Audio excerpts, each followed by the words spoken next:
Muito bem, meus irmãos, nós estamos finalmente chegando ao fim da primeira carta de Paulo aos Coríntios. E eu sei, vocês devem estar se perguntando, mas que horas são?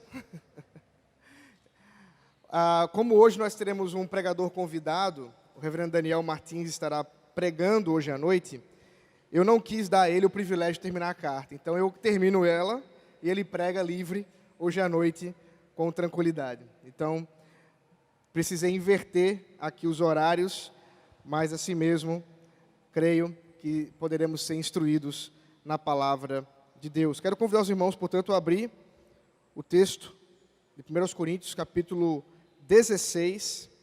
Nós vamos encerrar do versículo 19 ao 24.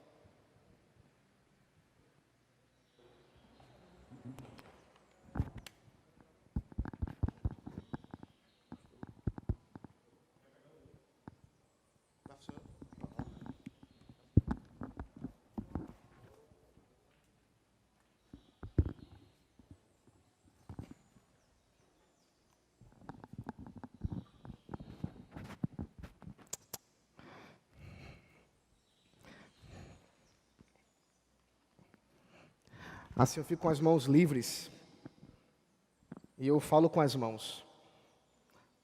Vamos fazer a leitura do texto.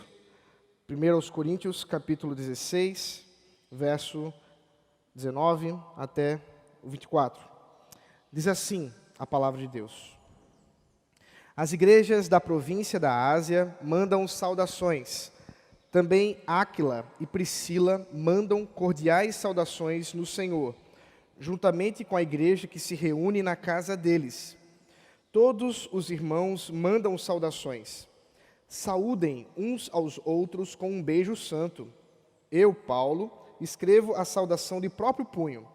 Se alguém não ama o Senhor, seja anátema. Maranata. A graça do Senhor Jesus esteja com vocês. O meu amor esteja com todos vocês em Cristo Jesus. Vamos orar. Deus, diante de Ti, Senhor, nós estamos e rogamos que o Senhor nos dê a condição de nessa manhã ouvirmos a Tua voz, que a Tua palavra seja exposta e que seja o Senhor a falar com o Teu povo. Abençoa-nos enquanto Tu nos iluminas a mente, a fim de que possamos compreender e sermos edificados por Ti a partir da Tua palavra. Em nome de Jesus Cristo, amém. Meus irmãos, há um grande problema quando as pessoas falam de amor nas igrejas. Primeiro porque, geralmente, ele está super enfatizado em questões que a própria Escritura não super enfatiza. E segundo porque, muitas vezes, esse amor está associado a uma ideia de libertinagem, a uma ideia de permissividade, a uma ideia de que você pode ser acolhido como você é e deve ficar assim sem que haja qualquer tipo de confrontação, exortação. E não são poucas igrejas que realmente muitas vezes comentam do tipo, não vamos falar dessas coisas de pecado, não vamos falar dessas coisas de exortações, de mudança de vida, porque, afinal de contas, essas coisas entristecem. E as pessoas já vivem num mundo tão quebrado, num mundo de tantas tristezas, que, afinal de contas, nós precisamos ser uma igreja do amor. E o problema dessa igreja do amor é que ela de amor não tem nada, porque não é fundamentada nas Sagradas Escrituras. O problema é que esse amor não está associado ao temor ao Senhor, não está associado ao amor a Deus, não está associado a uma compreensão, um amor, uma união com Cristo Jesus. O apóstolo Paulo encerra, portanto, sua carta nesses últimos versículos que acabamos de ler. E é uma carta densa, os irmãos acompanharam durante esse ano. Uma carta cheia de críticas, de exortações muito severas, muito duras da parte do apóstolo Paulo. Os irmãos sabem muito bem que a igreja em Corinto era conhecida por ser uma igreja complicada, uma igreja cheia de problemas dos mais variados. Eram problemas relacionais, eram problemas teológicos, eram problemas eclesiásticos, doutrinários, eram problemas administrativos, eram problemas de muitas ordens. Era uma igreja, de fato, problemática. E o apóstolo Paulo, portanto, escreve essa carta que poderia ser conhecida como a carta do ódio. Na verdade, ele mesmo fala de uma outra carta que ele enviou na sequência dessa, em que ele chama, na sua segunda carta, de carta severa. Uma carta que ele diz que foi muito duro, que foi muito raivoso, até temendo ter pecado, tamanha a sua crítica. Não era essa carta, mas imagine como foi aquela outra, considerando a dureza que essa já contém. Mas observe que ele termina a carta, apesar das duras críticas, apesar das muitas confrontações, apesar das muitas exortações de ordens de pecado, falando do amor, falando da união em que há, não só entre aqueles irmãos com Paulo, mas também com a igreja, com o reino de Deus. Isso aponta para nós uma realidade que precisamos considerar como igreja hoje também. Quando falamos de amor, quando falamos de ser igreja, quando falamos de nosso ambiente de relacionamento, nós precisamos considerar alguns critérios bíblicos fundamentais para sermos verdadeiramente a igreja do amor. E é sobre isso que vamos falar nessa manhã, a verdadeira igreja do amor. A verdadeira igreja do amor, meus irmãos, não é uma ilha isolada. Isso é o que nós vemos no versículo 19 ao 20. Mais uma vez, vamos olhar o texto. As igrejas da província da Ásia mandam saudações. Também Áquila e Priscila mandam cordiais saudações no Senhor, juntamente com a igreja que se reúne na casa deles. Todos os irmãos mandam saudações. Perceba, a igreja do amor é a verdadeira igreja do Senhor Jesus Cristo. É uma igreja que compreende-se não apenas como se ela fosse por si mesma o reino de Deus. Antes, ela considera a unidade da igreja em termos de suas muitas e muitas representações nas muitas cidades, nos muitos países. Aqui nós observamos o apóstolo Paulo, que muito possivelmente escreveu essa carta em Éfeso, e lá está ele, numa das províncias da Ásia, tendo tomado conhecimento, ou tentando tomar conhecimento das situações das igrejas que ele mesmo plantou em suas viagens. E ele manda as saudações porque considera que, de fato, aquelas igrejas que estão na região da Ásia têm tudo a ver com as igrejas também que estão na região da Acaia. São províncias distintas, ainda que façam parte do mesmo Império Romano, mas são províncias distintas, numa certa distância. Mas Paulo considera que há uma relação, há uma integração entre essas igrejas. E que realmente a igreja que vive o amor de Cristo, a igreja que manifesta a identidade do Senhor Jesus Cristo, é uma igreja que considera-se menor que o reino de Deus. Isso às vezes é um problema.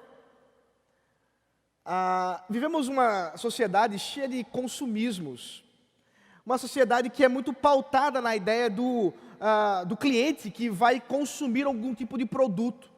E às vezes isso é levado para a igreja de uma forma tão assustadora que o marketing que é tomado por aquela igreja é mais ou menos assim: venha para cá porque aqui é o melhor lugar que existe.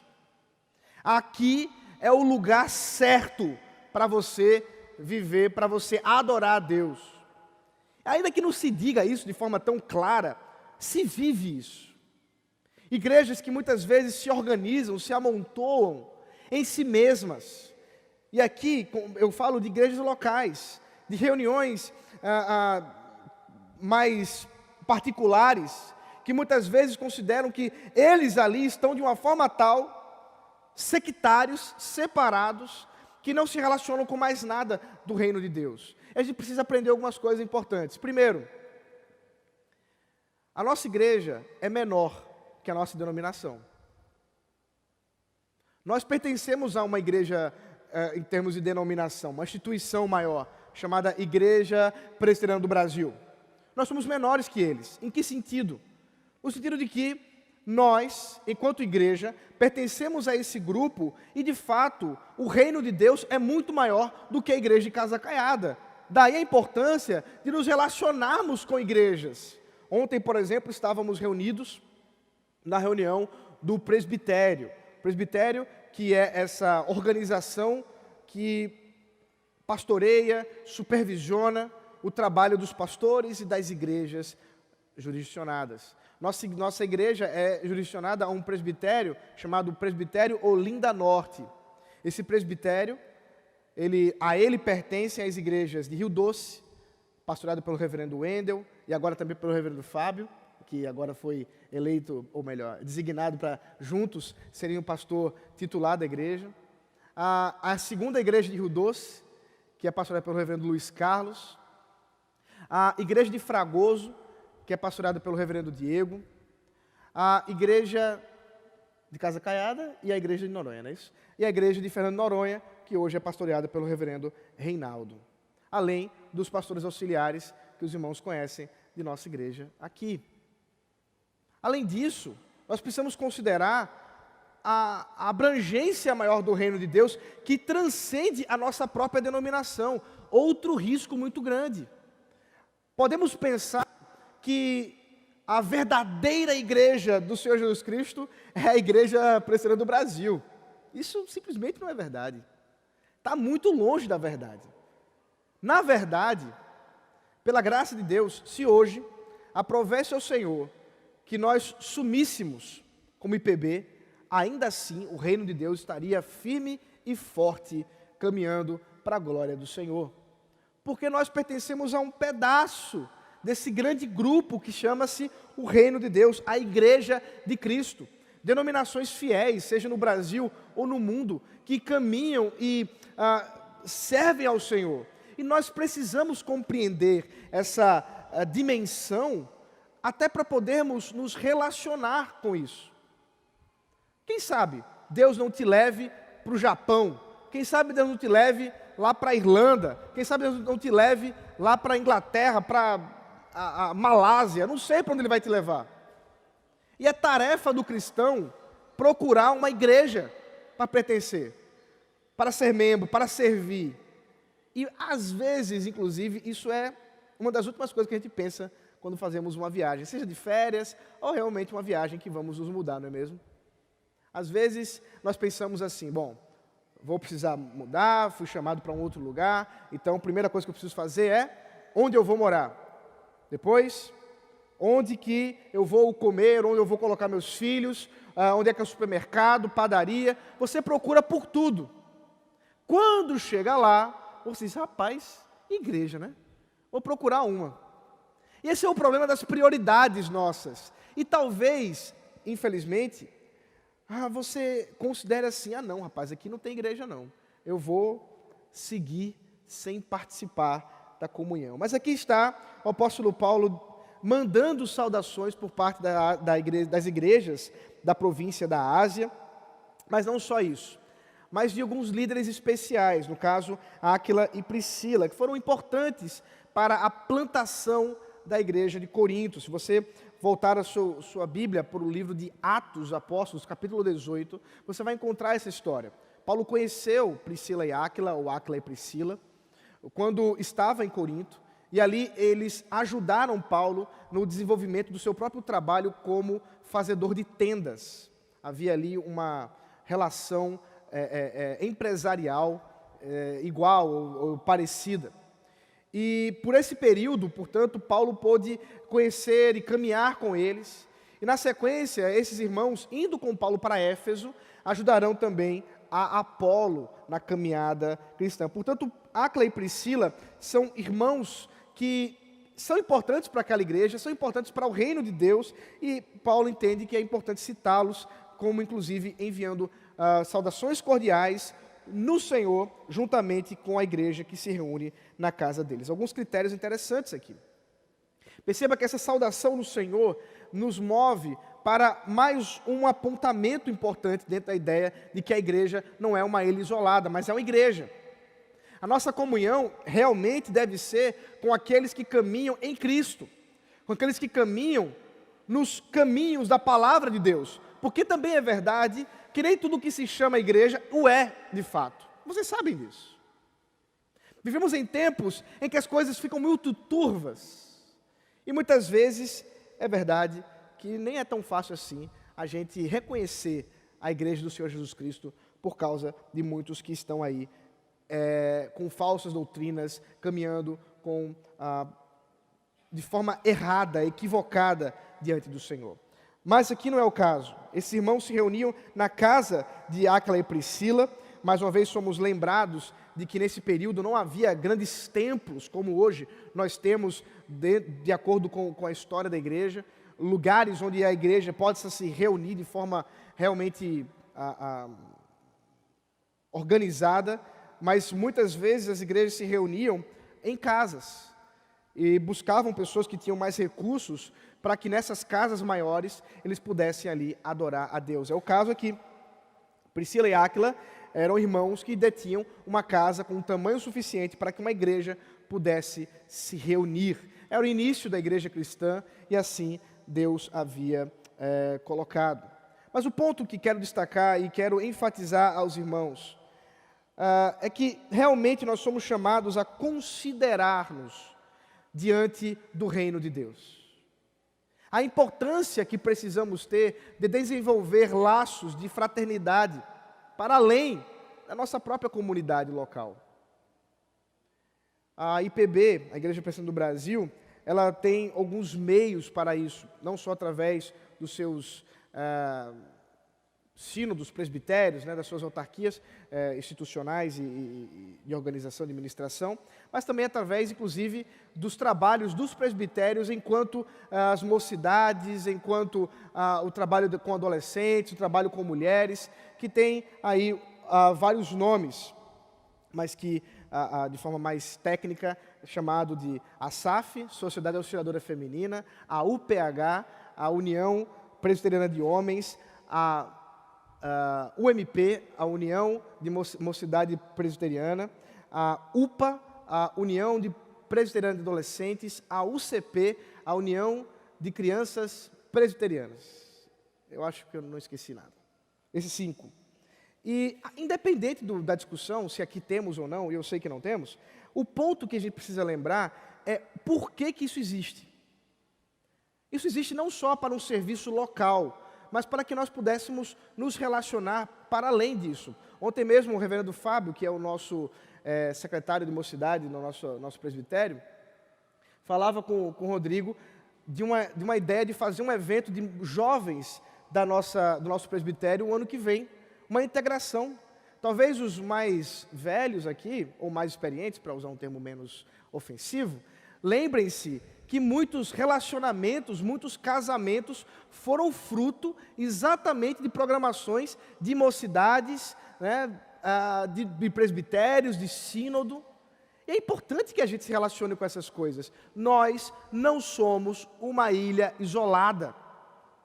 É importante que nós, enquanto ministérios, aqui eu exorto nossa liderança dos nossos jovens, dos nossos adolescentes, que a gente possa pensar em programações para além aqui da nossa igreja local. Até porque, pela graça de Deus, nós somos a igreja com mais condições do nosso presbitério. Então, é interessante que nós sejamos aqueles que vão à frente disso, para que possamos integrar, reunir no amor do Senhor aqueles que se reúnem nas casas, aqueles que se reúnem para a adoração ao Senhor, aqueles que se reúnem para a comunhão. Isso faz parte do ser igreja, isso faz parte do demonstrar amor, isso faz parte do manifestar o amor. E as coisas ficam ainda mais curiosas no versículo 20, quando ele diz que todos os irmãos mandam saudações e ordena: saúdem uns aos outros com um beijo santo. É interessante vermos isso. Esses irmãos estão convictos da importância que temos uns com os outros, da centralidade de Cristo na união afinal de contas, essa união está fundamentada no amor de Cristo, vamos ver isso um pouco mais à frente. Mas também nós podemos ver essa questão das expressões físicas de afeto. Especificamente aqui, ao que tudo indica, isso foi uma criação cristã, o beijo santo, ou o ósculo santo. Ainda que nós não tenhamos mantido essa tradição na história da igreja, ou pelo menos não aqui tanto no Brasil, eu conheço apenas uma igreja que há o tal do ósculo santo, em que eu já fui visitar, mas não dei beijo a ninguém. Faltou amor, desculpe. Mas realmente, na história da igreja, nós vimos isso sendo feito vez, outra vez não. Talvez o que nós precisamos considerar é que, independente do foco cultural, beijo santo, em algumas culturas, um homem andar de mãos dadas com outro homem é um sinal de cordialidade e respeito. Para nós isso seria extremamente estranho, não é mesmo? Me recordo, acho que já contei essa história de um pastor amigo meu que viajou para um desses países. Quando chegou lá, foi recebido pelo pastor da igreja com a qual ele iria pregar, e a primeira coisa que o pastor fez foi lhe dar um abraço, um beijo, pegou na sua mão e saíram pelo aeroporto caminhando. Não é, né, uma coisa tão comum para nós. De fato, aspectos culturais, mas um princípio que é estabelecido aqui. Demonstrações de afeto. E aqui eu quero mais uma vez destacar uma coisa importante dos cristãos. Os cristãos sempre foram conhecidos por não terem problemas em demonstrar a afetividade, amor. E isso é para homens, mulheres. Nós precisamos nos tirarmos dessas questões, nos expirmos dessas questões culturais que nos rodeiam hoje, relacionadas à sexualidade, relacionadas a ser macho e não sei o que lá e tal. Veja, o amor a Cristo e ao outro deve ser maior que isso. Por isso, dizer a um irmão, eu te amo, deveria ser uma tarefa comum de todos nós. Deveria ser algo que todos nós estivéssemos dispostos a fazer, e não só dizer, mas viver. Porque isso não é manifestação cultural, isso é manifestação de amor segundo o Senhor. Aqui estão, portanto, esses irmãos, mandando as saudações a essa igreja, preocupados com essa igreja. Nós, enquanto igreja do Senhor Jesus Cristo, somos chamados também para manifestar o amor, para viver o amor, para ser um ambiente de amor, de relacionamentos. Às vezes de questões mais básicas do que essa de ósculo santo. Questões mais fundamentais, como, por exemplo, nos preocuparmos. Está tudo bem? O irmão não está vindo à igreja? O que está acontecendo? Vem o marido, a esposa não vem, vem a esposa, o marido não vem. O que está acontecendo? Se interesse pelos irmãos, não pela fofoca, cuidado. Se interesse pelos irmãos por causa do amor. Isso é a manifestação do amor em Cristo, do amor que podemos ter uns com os outros. Isso envolve ser verdadeiramente igreja. Mas há limites, há limites. O texto termina com o apóstolo Paulo nos falando desses limites. Eu, Paulo, escrevo a saudação de próprio punho. Se alguém não ama o Senhor, seja anátema, maranata. Observe agora que o apóstolo Paulo, ele conclui ainda a respeito do amor, trazendo para nós uma reflexão fundamental sobre os limites desse amor. E aí entra num aspecto que precisamos considerar como igreja. Nós somos chamados para ver a igreja caminhando segundo a palavra de Deus.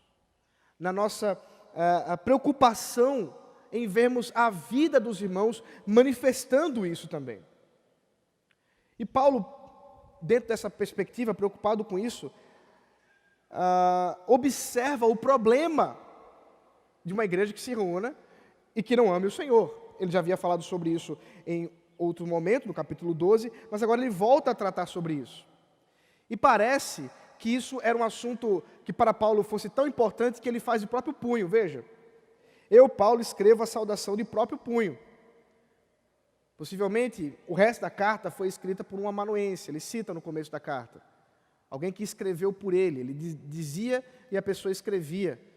Paulo era um homem que escrevia muitas cartas, um homem de muitas atividades. Possivelmente, para que pudesse dedicar-se a outras coisas, ele ditava uma coisa, fazia outra. Isso não era algo incomum naquele tempo. Mas ele, preocupado com isso, resolve fazer de próprio punho essa saudação, para mostrar àqueles irmãos da preocupação dele, para mostrar àqueles irmãos do amor dele e também do quanto eles precisam se preocupar com o amor no Senhor Jesus. O amor a Jesus é o fundamento da igreja. O compromisso, a fidelidade em Cristo é o fundamento da igreja de Jesus Cristo. Portanto, aquele que não ama o Senhor seja maldito. Veja, Paulo está falando sobre amor, mas ele une a doutrina do amor à exortação de santificação, à exortação de obediência ao Senhor, a exortação de fidelidade ao Senhor, a exortação de amor ao Senhor Jesus Cristo, seja maldito. É necessário que nós compreendamos, portanto, esse profundo relacionamento que há no verdadeiro amor que a igreja verdadeira do amor deve ter, em exortar o pecador em seus pecados, em exortar o pecador a caminhar com Cristo, porque é claro o problema.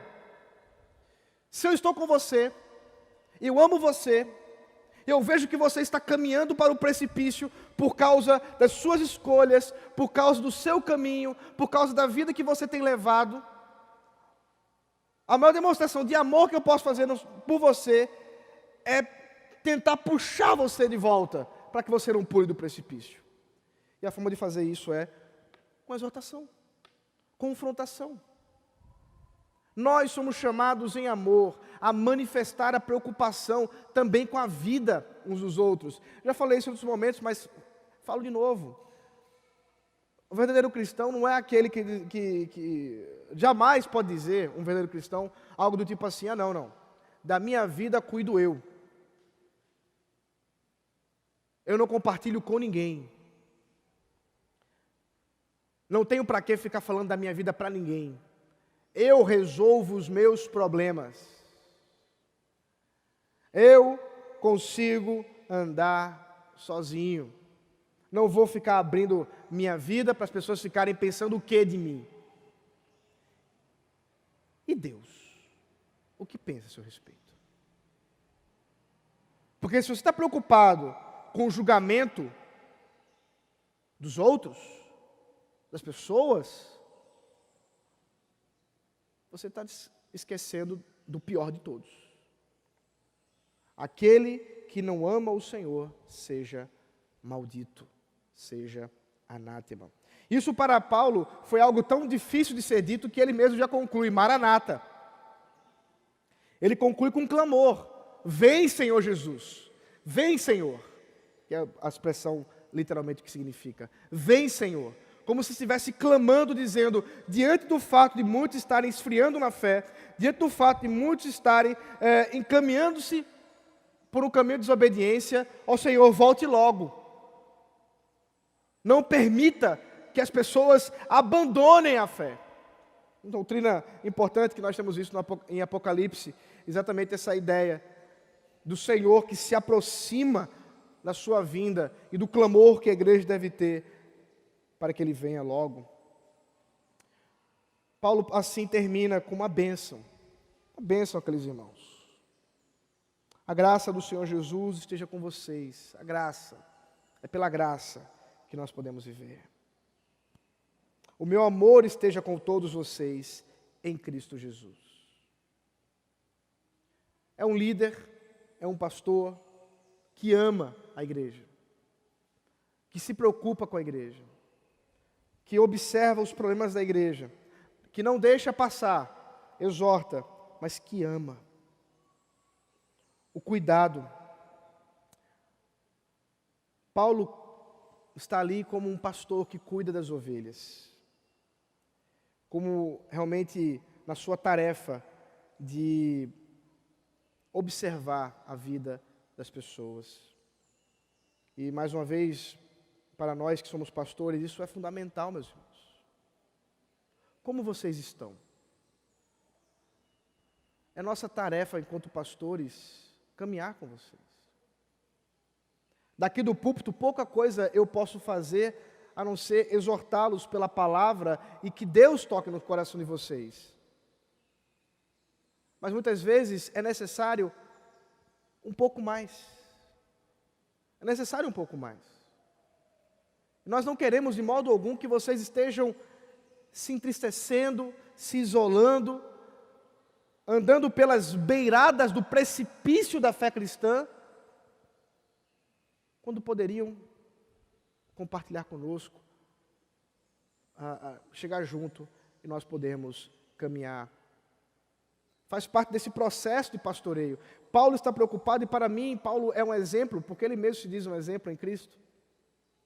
E isso nos exorta, quanto pastores e presbíteros dessa igreja, do nosso chamado de cuidar do rebanho, do nosso chamado de rogar as bênçãos de Deus. É exatamente essa conclusão da carta, Paulo faz isso outras vezes, que nós, quanto pastores, pronunciamos ao final dos cultos.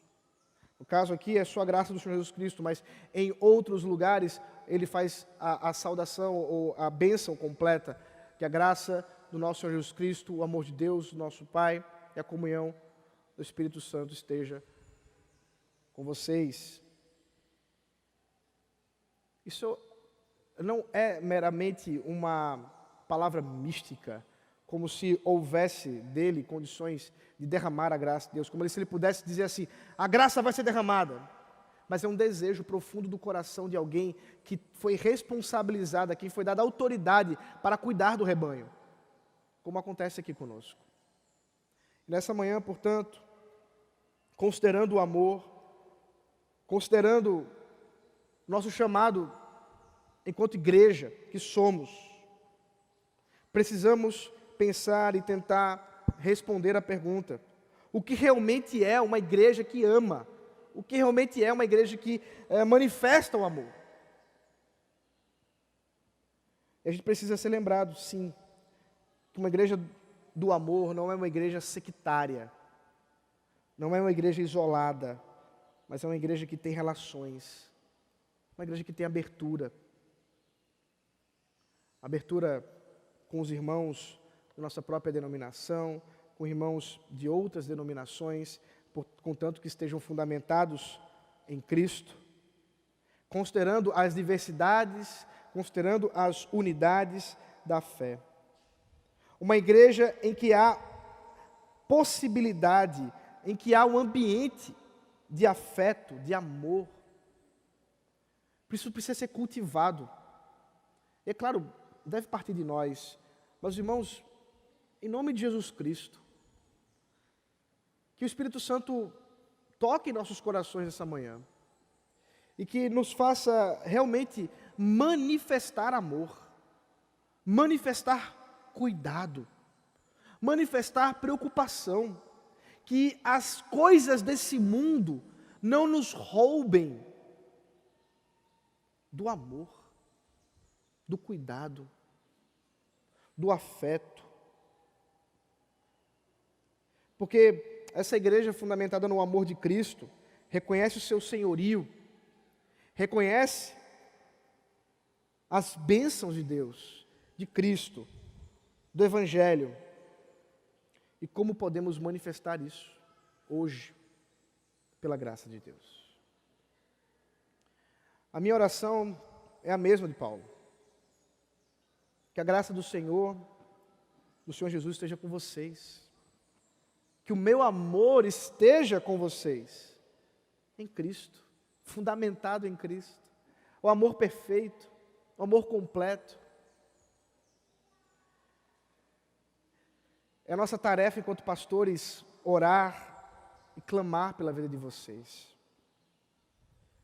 E nosso desejo, realmente, nossa esperança, expectativa, é que a igreja de Casa Caiada possa ser mais e mais a igreja do amor, do verdadeiro amor, do amor de Cristo, do amor que exalta e glorifica o nome do Senhor. Vamos orar. Obrigado, Pai, pela Tua palavra maravilhosa, pela exortação tão bela, o chamado tão maravilhoso para o amor. Que o Senhor derrame sobre nós mais preocupação, mais amor, mais cuidado uns com os outros. Que o Senhor nos permita manifestar esse amor que foi manifesto no passado e que hoje, convictos dessa verdade, também possamos fazer isso. Que irmãos e irmãs nessa manhã possam olhar e pensar: cadê aquela família, cadê aquele irmão, cadê aquele meu amigo que há tempos não vejo? Que possam ainda hoje ligar, que possam ainda hoje mandar uma mensagem, uma lembrança da preocupação que vem de Ti. Que nós entendamos a nossa caminhada em comunhão, no amor de Cristo Jesus. No nome dele que oramos. Amém.